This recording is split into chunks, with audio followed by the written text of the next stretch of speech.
Welcome to a brand new episode of the Jampack Report today for January the 22nd of 2020. Of course, my name is Samuel Adams, and this is a daily gaming news podcast meant to bring you the hottest news that you need to know from around the industry, 5 days a week, Monday through Friday, on YouTube and podcast services around the world. So if you enjoy the show, number one, let me know. I would love to hear your thoughts. And number two, be sure to subscribe on your platform of choice to keep yourself up to date and in the know.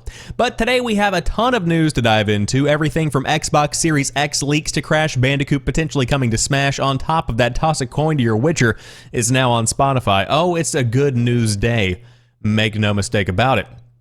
So let's go ahead and dive into it. First off, alleged Xbox Series X photos show off the port selection. HDMI in is out. The back panel of the Xbox Series X has been the subject of heightened speculation ever since AMD used a fake render of the upcoming console as part of its CES presentation. Now, alleged photos have appeared online of a prototype unit that may give some indication as to what Microsoft is preparing to ship. First appearing on Twitter and corroborated as authentic by Thurrott's Brad Sams, the images show the Series X's vents, two USB-A ports on the back, one on the front, a single HDMI out, an optical audio port, Ethernet, and a power in. A further mysterious rectangular port is for diagnostics, according to Sams. The unit is marked with a serial number and labeled as Xbox product name placeholder, and that's a direct quote. Even assuming the photo's authenticity, they should not be taken as indicative of a finished product that is not said to be released for almost a year. It is more than possible that the Microsoft company, team, whatever you want to call it, could alter the design or never intended prototype models to be identical to retail units. That said, the images do suggest certain hardware decisions on Microsoft's part. The removal of the Xbox One's HDMI in, for example, would mark the final backtrack from Xbox's ill-fated focus on TV features. But now going straight to the source here on Twitter, it does appear to be a real-life model of the Xbox Series X. Now, interestingly enough, one thing I do want to point out, there appears to be a little divot here on the end of it, and I think that's kind of like a lazy Susan, one of those rotating discs on the bottom of a lot of pieces of hardware, and on top of that, a lot of various equipment that can rotate. So maybe that could be what that is at the bottom. But moving on over to the ports, this is where the big news comes from for me.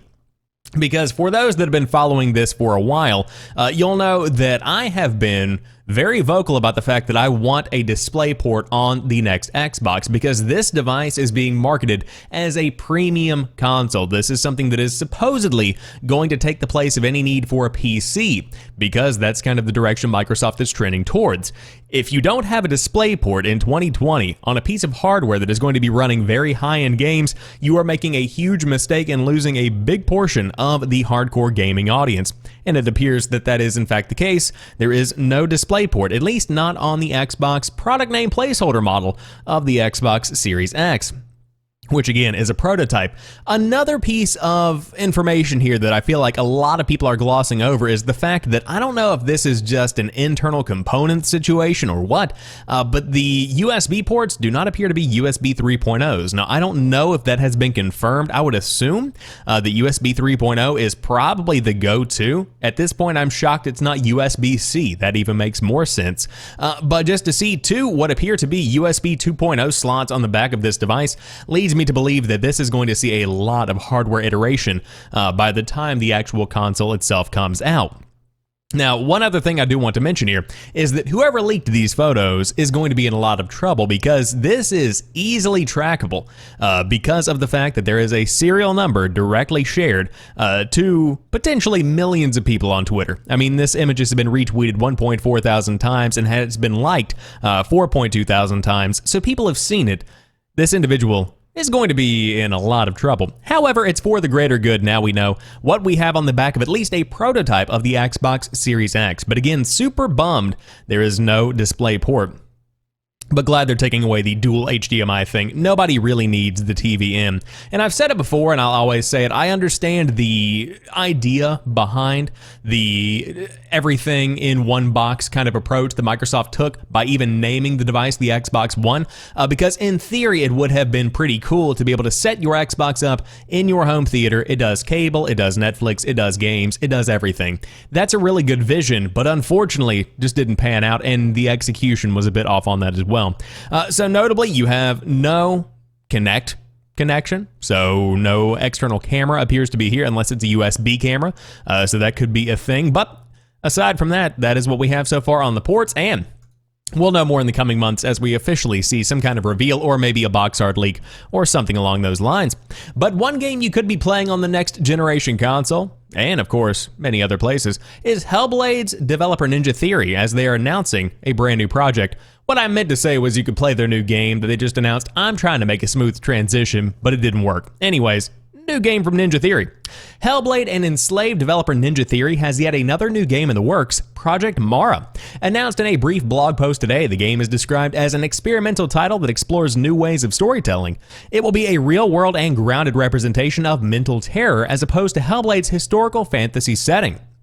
And that is pretty much all the information we have on the project, one of 4 now in the works at the Microsoft-owned studio. Excuse me. My bad. Ninja Theory announced Senua's Saga Hellblade 2 late last year for launch on the Xbox Series X. It is also working on multiplayer brawler Bleeding Edge and Moonshot, R&D Idea, the Insight Project, an interactive experiment themed around tackling issues around mental health. Watch Ninja Theory announce Project Mara in the new studio update video below from the 6-minute mark, and of course this was pretty cool. Essentially, as I saw on Twitter, they basically created their own Nintendo Direct style video showcasing what they were working on and what they had coming down the pipe. But this is a hyper-realistic game that is very much so jarring because of the fact that it does appear to be centered, as many of their projects are, around mental health and the struggles that this individual is facing. That's very exciting for me. Now, if you have not played Hellblade, highly recommend playing Hellblade. Very, very cool game. Has shockingly good gameplay. But I'm just curious as to what these projects are going to accumulate to, because they're continuing to do this mental health kind of push. They're continuing to explore that realm, and I think it's a cool thing for them to explore. But regardless, there's a lot in the works over there at Ninja Theory. And of course, one big thing they do highlight in that video, because I did sit down, I watched the full rundown of how things were going. A lot of people were upset whenever they became part of Xbox Game Studios, because whenever you see a company get bought out, you think, oh, they're going to be controlled entirely and their moves are going to be very calculated by the overlord, whoever that might be. With the case of Ninja Theory, they would not have been able to do Project Mara without the funding from Microsoft because of the deal that they had cut. And so that showcases the power that a good deal can have. It just supplies money, and of course, it gives the freedom to developers to develop what they want, but otherwise, if they didn't have that partnership, the funding would be lacking, and these would not be fleshed out ideas. So all of that considered, Ninja Theory is on a really, really good trajectory. I'm very impressed with where it is right now, and I cannot wait to see Project Mara, but specifically Hellblade 2. I still can't get that chant out of my head. It is a catchy little diddle. But another really cool aspect of today's news, Crash Bandicoot is rumored to be the next Smash Ultimate DLC fighter, according to Byleth's leaker. Here we go again.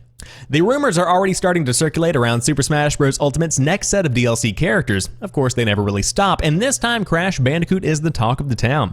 This supposed leak comes from a Twitter user going by the name of @MandyCannot, a seemingly new face in the ever-growing rumor scene who first posted on the platform in October of last year. Back then, they correctly suggested that Byleth would be the game's 5th DLC fighter ahead of time, before noting that Crash would be fighter number 6 in another message on the very same day.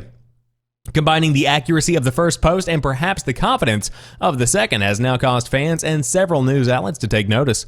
On the 20th of January, just a couple of days ago, @MandyCannot said that they still believe Crash Bandicoot to be the 6th fighter, noting that they will not be sharing any more on the topic until the character is officially unveiled.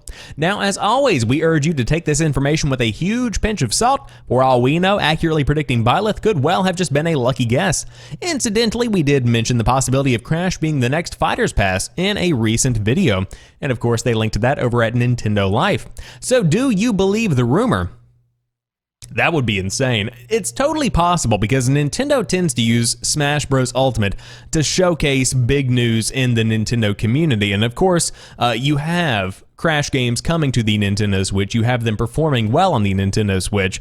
And Crash, of course, as a character, as an entity, does fit with the Smash Bros. Roster. And I think personally that it would be very, very cool. I feel like the more that Smash evolves, the closer we get to it being a blend between PlayStation All-Stars Battle Royale and Super Smash Bros. And on top of that, heck, why not? Throw a couple of Xbox guys in there with Banjo-Kazooie. Sure, why not? So that's kind of where we're sitting with that. Again, this is coming to us from a pretty new source in the leaker community, but still, they did predict the Byleth leak, so hey, it could be legitimate. But one thing that is not legitimate is the old Tetris games continuing to function, because they are closing them down over there at Electronic Arts to make way for Tetris Royale. Okay. The Tetris company's partnership with Network is kicking in. Electronic Arts is pulling the plug on its Tetris games for iOS and Android. If you head to the Apple App Store or the Google Play Store, you won't be able to find Tetris Premium or Tetris Blitz, two games that have represented fans limited options when it comes to official Tetris on mobile devices. EA is planning to retire its apps on April 21st of 2020, as explained in this note. Quote, "We have had an amazing journey with you so far, but sadly, it is time to say goodbye. As of April 21st, 2020, EA's Tetris app will be retired and will no longer be available to play. Kindly note that you will still be able to enjoy the game and use any existing in-game items until April 21st, 2020. We hope you have gotten many hours of enjoyment out of this game, and we appreciate your ongoing support. Thank you." You read that right, the games will cease to function, but where does that leave us now? As you might recall, in 2019, a company named Network, and a 3 is there instead of the E, signed a multi-year contract with the Tetris company to exclusively develop and publish new Tetris games built from the ground up for mobile. Network's new concept for the replacement game will immediately sound familiar to anyone who has tried Tetris 99 on the Nintendo Switch. The new mobile game in question, Tetris Royale, has a 100-player survival mode, plus a solo marathon mode where players can hone their Tetris skills.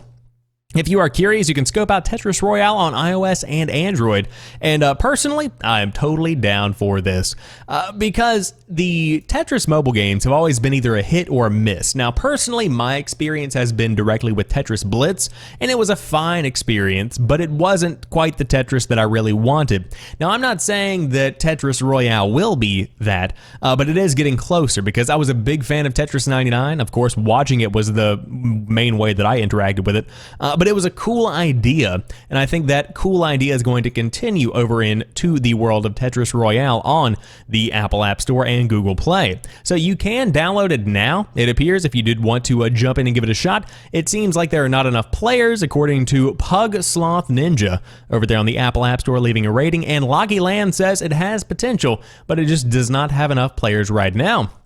So hey, for the low price of free, you can jump in and play some Tetris, and you can beat other people in the world of Tetraminos as they tumble from the sky. And while you're at it, you might as well go ahead and play the Witcher soundtrack, because Toss a Coin to Your Witcher has finally gotten the Spotify and Apple Music release it deserves, with the full soundtrack to follow.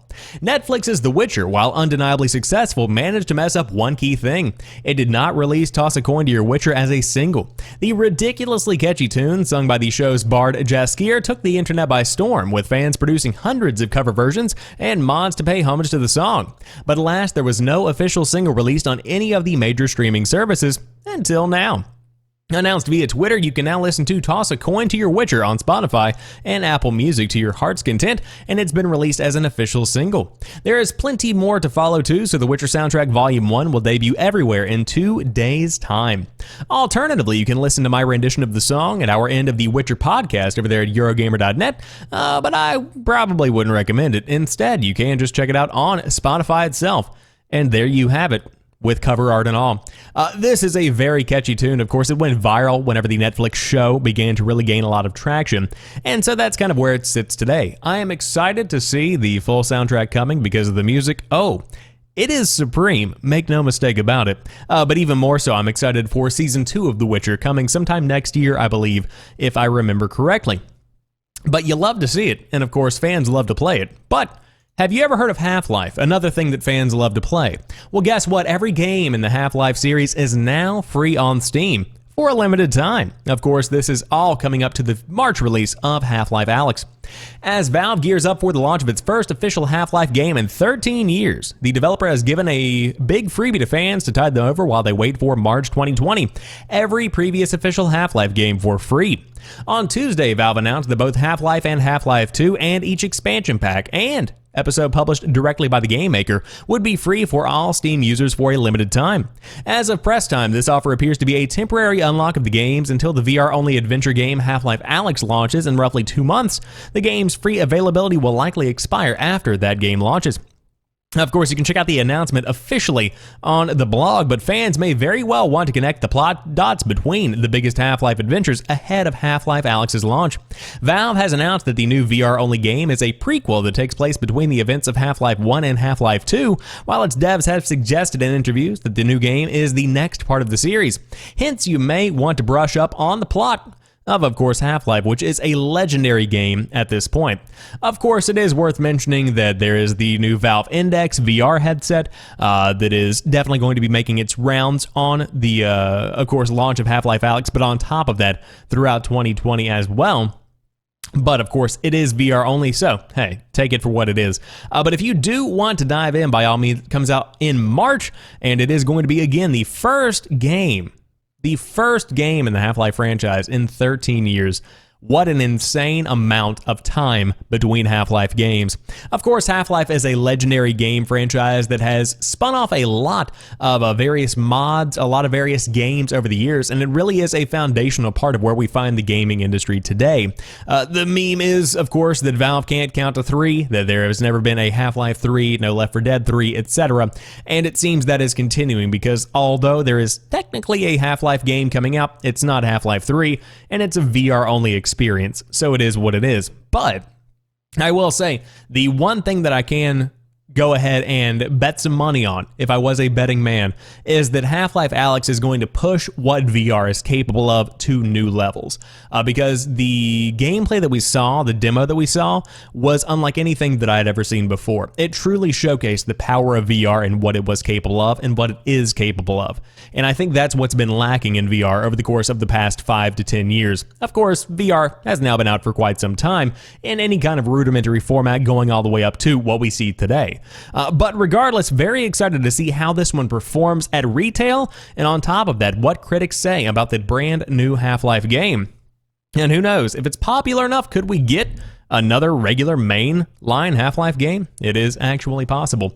But with that being said, that rounds out today's episode of the Jampack Report. If you enjoyed this one, be sure to drop me a like down below. And of course, if you are brand new to the show, thanks for listening, and I hope you come back for tomorrow's episode. But until then, you guys have a phenomenal rest of your night. I will talk to you soon, and peace.